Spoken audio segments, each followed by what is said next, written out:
More Than a Haircut program is a series of regularly facilitated conversations with African Caribbean fathers.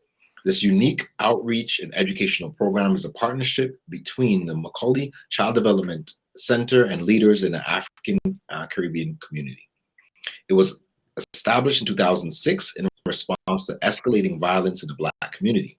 Many community leaders commented on the need for stronger fatherhood involvement in the lives of children to foster better outcomes for children and protect youth from negative influences. During COVID-19, we're continuing community conversations on topics relevant to Black men in the city of Toronto. Dalton Higgins has been facilitating these workshops and sessions in various barbershops throughout Toronto. I'll pass it over to Dalton Higgins. Hey, yeah, thanks, Brother Kofi. Yeah, so we have a really special conversation happening right now, and we have a really special guest. I mean, our special guest is Gary James, otherwise known as Pops, aka Pops from the Barbershop. And you know, others in the music and arts community also know him as a skilled rapper and wordsmith named Papa Grand. Now, Pops, we're going to tell you a little bit about Pops and sort of get into it. Pops is a Gemini Award-winning actor. I know some of you all are quite familiar with the Trailer Park Boys, so he was a part of that. It's a classic Canadian television series. Pops is also a Juno Award-nominated hip-hop artist who I actually saw open up for Lauryn Hill, the Lauryn Hill, who's one of the greatest music icons of our time. So he's done tour dates with Lauryn Hill. And he's also a longtime community activist for those of us in the community that are following community happenings. In addition to that, which we're going to get into right now, he's a well-respected barber, all right? And, or should I say, he's one of Canada's top celebrity barbers. So he's a barbershop owner, and he's the entrepreneur behind what a lot of people know, you know, Pops' Barbershop. Now, Pops has over 25 years experience as a professional barber and entrepreneur. And we want to welcome him today on our More Than a Haircut series. What's going on, Pops? How y'all doing? Blessings to all y'all, Brother Kofi, Brother Dalton. How y'all doing? Shouts out to Brother CJ for allowing me to be in the Matrix with y'all, man. Yes, thank you. Thank you for joining us, Gary. Now here's the thing, Pops, Big Popsy.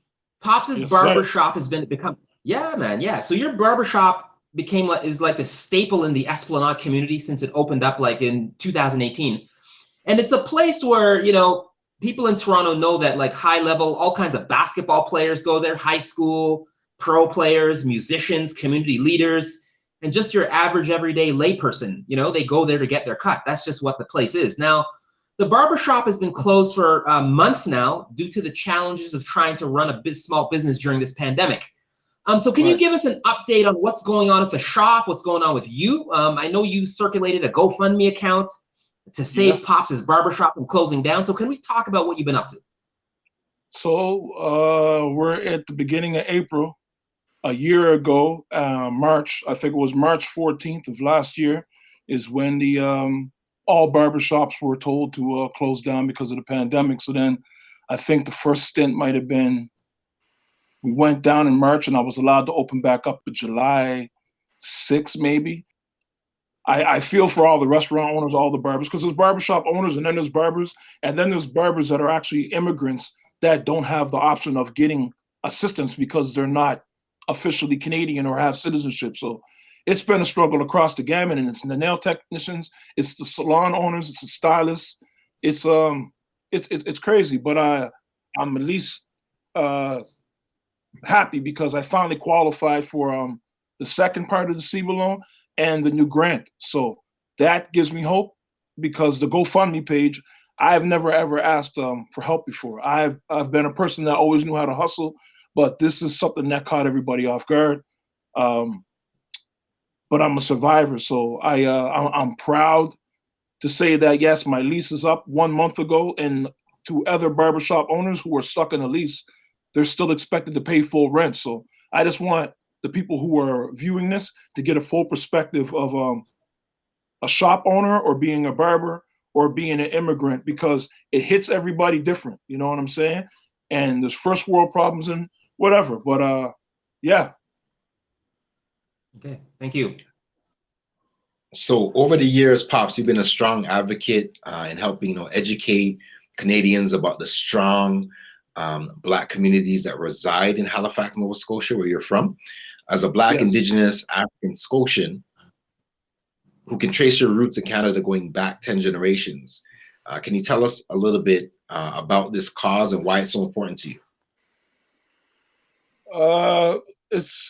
I'm Indigenous. I inherited a certain bloodline, and I'm probably one of the few Indigenous Canadians that could say he traced his roots back to the motherland. But the story originates from Ghana and Kumasi with the Ashanti tribe, and some of the most rebellious tribes during the time of slavery came from West Africa, Nigeria and Ghana, and they were sent to Jamaica.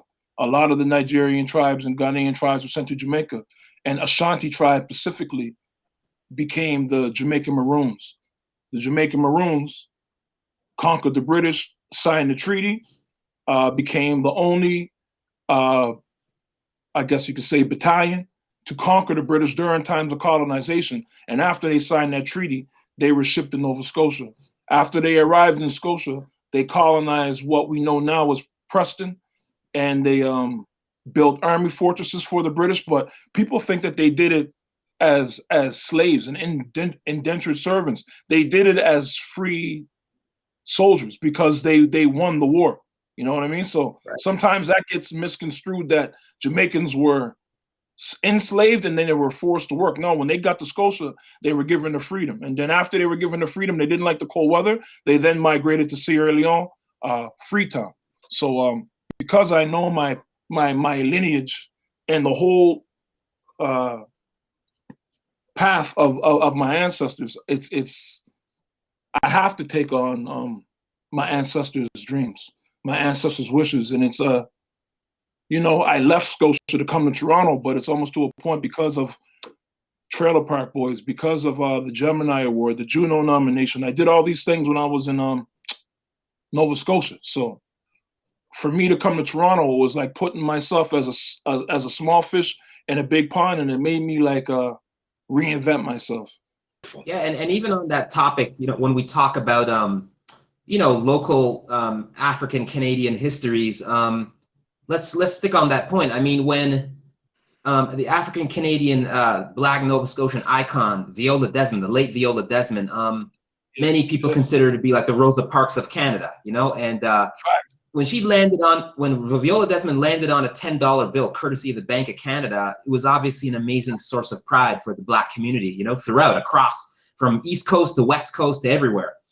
So can you tell us about a little bit about the Viola movement that you actually started to fundraise and commemorate her bravery, courage, and life, and talk to us just a little bit briefly about that Viola Desmond clothing line you have happening, because I used to see you and a bunch of people in the city and different parts, and they'd be rocking this custom purple Viola Desmond hoodies and T-shirts. You know what I mean? Because they really stand out. The $10 bill, the purple.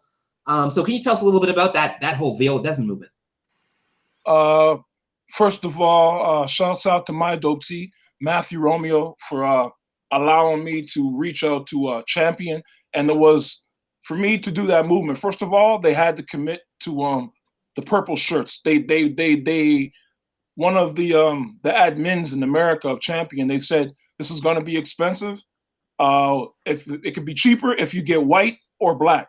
And I was just like, well, listen, the dollar bill is purple. She's royalty, and the only way that I could do this is her being on a purple shirt, and it has to be Champion because she's the champion of civil rights activism and entrepreneurship. So it was symbolic, the purple shirt. And shouts out to mans like Strizzy, Maestro Fresh West, Lord Finesse. I could go down that list, everybody from CP24, Nathan Downer, everybody that helped me do it. But the one thing I never thought of when it comes to fundraising and Black people supporting is it cost a lot to get the shirt made. So it didn't get the support that I thought it would because the shirts were $50. I wanted to raise money so I could help women in Nova Scotia open up salons. But before I change the topic, I wanted to specify something about Viola Desmond, because she got commemorated on the dollar bill because of her civil rights activism, for sitting down in the theater in a white section. She was told to come out, refund her ticket, go sit in the black section, and they were going to give her a black. She chose not to. She went back to the white section. She was then jailed, fined. But people don't realize the reason why she was at that theater is because she was already an entrepreneur. She was already our symbol of hope. And Viola Desmond was not allowed to go to hair school in Nova Scotia. She wasn't allowed in Montreal, in Canada. So Viola Desmond's story is that she went to New York to study under Madam C.J. Walker, one of the first Black millionaires in America. So after she became a student of Madam C.J. Walker, she then graduated, came back to Nova Scotia, and started her own product line. Viola Desmond was traveling around the province of Nova Scotia, delivering her products to the Indigenous Black communities. Her car broke down when she was in New Glasgow. While her car was being serviced, she decided to go to the theater because she finally had downtime. So it's not like she went to become that activist. That was inside of her. That was like her internal fortitude because, you know what I'm saying? That it's same as Rosa. When she got on that bus, she didn't get on the bus that day saying she was going to sit and resist. It was inside of her. So, you know, for me to commemorate someone like Viola, it means so much because we don't support women. Men don't support women. The corporate world don't support women. The music industry kind of doesn't support women the way it should. So for me, the Viola Desmond movement will never stop. It's just I have to reinvent the wheel and figure out how we can empower women in Viola's name with scholarships, which would be $10,000 scholarships so women can open up salons in all Black communities to help economic development. For me, the main thing that our people need to focus on that we've never focused on is economic development. Every culture has done it and learned to do it except us. So I believe that salons, barbershops, restaurants, boutiques, we got to learn how to circulate our dollar. And it's a perfect segue as it relates to supporting our sisters in the struggle. You know, you have a beautiful, lovely four-year-old daughter, Naomi Asada Glasgow James. How have things been on the fatherhood front in this pandemic? The fact that we've been tested in so many ways that we couldn't even imagine. Just preserving our children's mental health and maintaining a good, consistent routine regarding their schooling and education. Have you been able to balance that as a father and as an entrepreneur? Oh man, crazy question. How do I start this question? Well, she turns 4 on the 22nd of April. So this will be her second birthday in the pandemic. She's supposed to start school a year ago. That would have been like childhood daycare, but I made her stay home because I don't believe in 3-year-olds or children having to wear a mask from 9 till 5, and not only making children wear masks, even during their nap times, they were still expected to wear masks. So her mom and I agreed to not do that. So she's been home for this first year. She can now officially start school, which would be JK. She's enrolled in an Islamic private school, but because of her being in the host and lack of interaction with children, except maybe one of her cousins, I'm taking her on a road trip, a major road trip to Nova Scotia. So she gets to really. I took her when she was 1, but she was too young. So I literally am buying a motorhome, the same motorhome that I'm going to convert into a mobile barbershop. But before I convert it into a mobile barbershop and service the GTA, I almost purchased it yesterday, but I didn't get it. But it will be by the end of the week, so I'll make that announcement. Y'all are getting the exclusives. But I'm going to do something monumental, man. And it's I'm going to put my daughter and her mom in this motorhome, and we're going to drive from Toronto to Nova Scotia, stop in Montreal, stop in New Brunswick at Indigenous communities along the way, go to the Bay of Fundy to see the high tide. And then my mother's house is on land that's been in my family since 1739. So our summer project is going to be to build a massive tree house where my grandfather's house once stood, on one of the biggest farms in the oldest Indigenous Black communities. And Black kids don't get tree houses. They don't get gazebos. You know what I'm saying? They don't get motorhomes and cross-country trips. So, you know, for me at this point in my life, I allowed this government to give me so much depression and anxiety and stress and all kinds of different fights, like police pandemics, like you can go through it. So I noticed my only sanity, my only therapy is to give my daughter the world that I can. So being a father, a single man, being able to co-parent, being able to have influence, I know that it's very important because the trip that we're about to take is probably going to mold her for the rest of her life because kids, I think it's the adolescence phase. They absorb the most, whether it's dysfunction, curse words, positive energy, negative energy, what they see on TV, what they see in the devices, the phone, the cartoons. So for me, a highway trip, stopping nature, farm animals, seeing pastures, building the treehouse, taking walks on woods, and I'm getting her a puppy for her birthday. So to me, this summer is about to be epic. Me and my daughter Asadafa, you know. And you know, speaking about history, you know, you're making history as a father, a Black father here in Toronto, and you're moving from on this road trip with your daughter. So it's amazing to continue the story of our ancestors with regards to that. And you spoke about, you know, how you ended up in Toronto. So I won't necessarily ask that question. But what would you say for?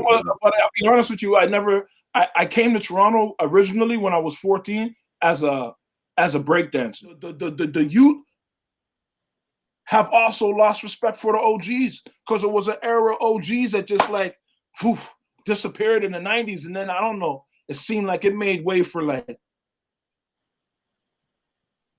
mayhem in the six. You know what I'm saying? Because the six got ugly for a long time and it's still ugly now. So that's why I'm like glad that y'all give me this platform to talk because nobody really knows anything about me opening for Lauren. No one knows nothing about me with Trailer Park Boys.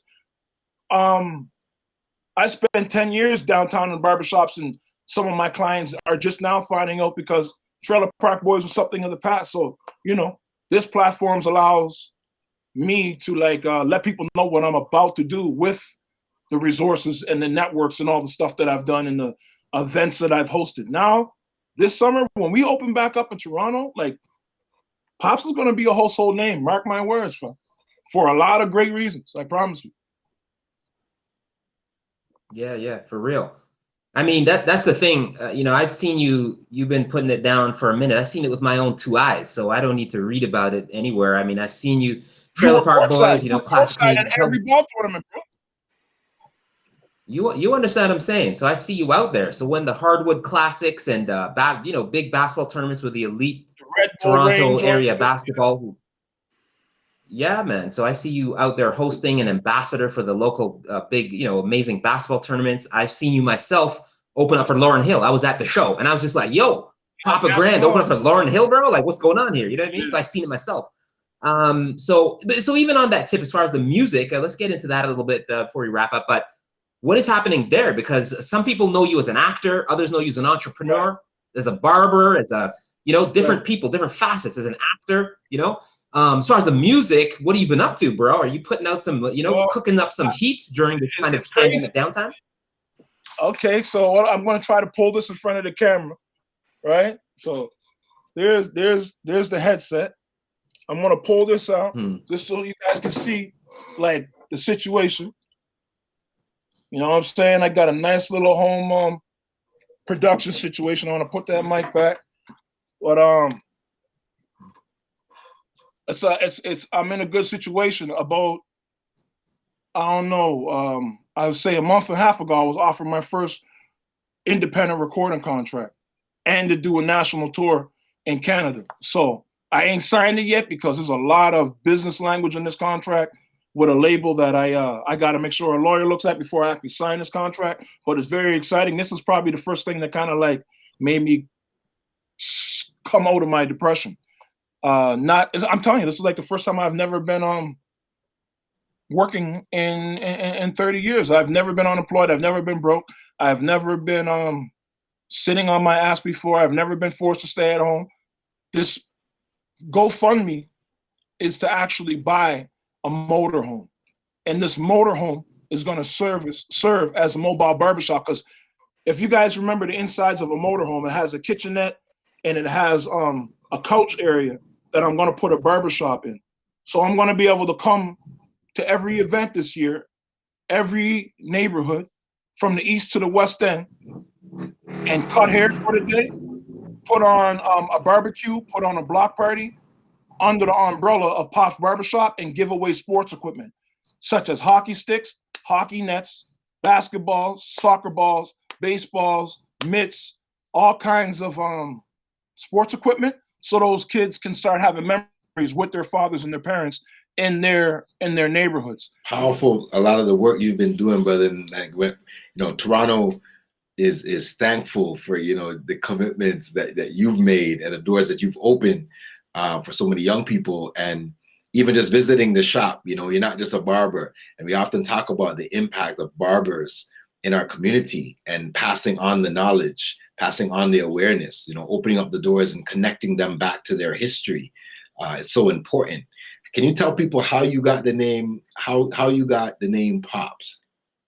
Wow. Crazy. Oh my gosh. Okay, so started as Papa Rasta. Papa Rasta, I was a dread, and at 18, 19, I went to Jamaica in 96 as an exchange student for the 200th anniversary of the Jamaican Maroons that went to Nova Scotia in 1796. But when I had my dreads on Bob Marley's birthday, I went to Ocho Rios at the gazebo and I met Rita Marley. And she broke down what Rasta was. So after she gave me a knowledge of what Rasta was and what punk dread was and bobo dread and stylish dread and blah, blah, blah, I cut my dreads off. And then I became Papa Grand. Papa Grand is what I am known for in Nova Scotia. And then I came to Toronto. I went to the Remix Project to talk to my homie Joven Hay. And Joven Hay, I can't remember what he did after he graduated Remix and what the position was, but he basically took me in a meeting room inside the Remix Project where I think Drake and 40 met years ago. And he told me that my brand should be Pops. Pops from the barbershop, because of what Dalton said. I've met all the ball players. I met all the famous directors. I met all the actors. I've met the activists. I even probably met you two, Dalton and Kofi, and everybody else in the barbershop. I know it's a hub of the city, but I've been fortunate to be in certain circles that most barbers never got to be invited to. So with that being said, I'm a Scotian in the sick, because there's been lots of Scotians, but I've been one of those Scotians that have been able to represent my community in a positive light, And now Pops means father to the game, because now I'm actually a father. So it's only right that I come to the name Pops singular. You know what I'm saying? Full circle. Everything's full circle. Full circle.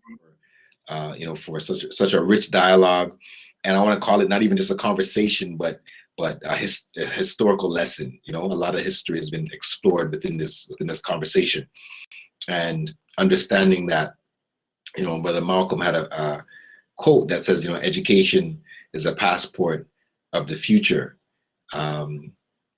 It's so important for us to understand our history, as our future is based upon the work that we do today. So I want to thank you, brother, for taking the time out and investing your time with us today in this rich conversation, as we continue to create history each and every day in this great city. Thank you guys, man. Thank you guys so much for allowing me to connect with the people, man. It's been a minute. So like I said, some positive things have been happening, but I wouldn't, if y'all asked me to do this a little bit ago, I probably wouldn't even have wanted to, just because I was in such a place of like frustration, but hope is good. God answers prayers, and a lot of blessings are coming for me and for the others that are around in the city. Thank you guys. and all the work y'all been doing in barbershops. It's just not starting now, and y'all didn't let the pandemic slow you down. Normally, y'all would go into a barbershop, interact with parents, kids, give haircuts away for free, and do all these different things, but y'all didn't let that stop you. You know what I'm saying? It's like brothers are still coming together. Shouts out to Kai, shouts out to CJ. And then, you know, before this started, it was like minds meeting. I wouldn't have been able to be a part of this live if I wasn't guided from my brother CJ. I wouldn't have been here if Dalton didn't invite me. I wouldn't have had camaraderie if Kofi didn't come to the barbershop and support. And then, like, you know what I'm saying? So brothers need to see brothers working together in a productive light like this so they can see how much more of it we need to do. You know what I'm saying? We all need to support these Black-owned businesses. So I don't know what the remedy is going to be. I don't know if the government is supporting them like they said they're going to. So I'm praying that we could find a way, because we need more than GoFundMe pages. We need more than a bad premier or a mayor. You know what I'm saying? So, you know, I appreciate y'all, because it means the world to me, and a lot of the people that have supported me, they're going to probably see this through your channel because they've never heard from me for like 5 months. You know what I'm saying? I'm out of sight. Respect. Right. Salute, brother. Salute. Thank you.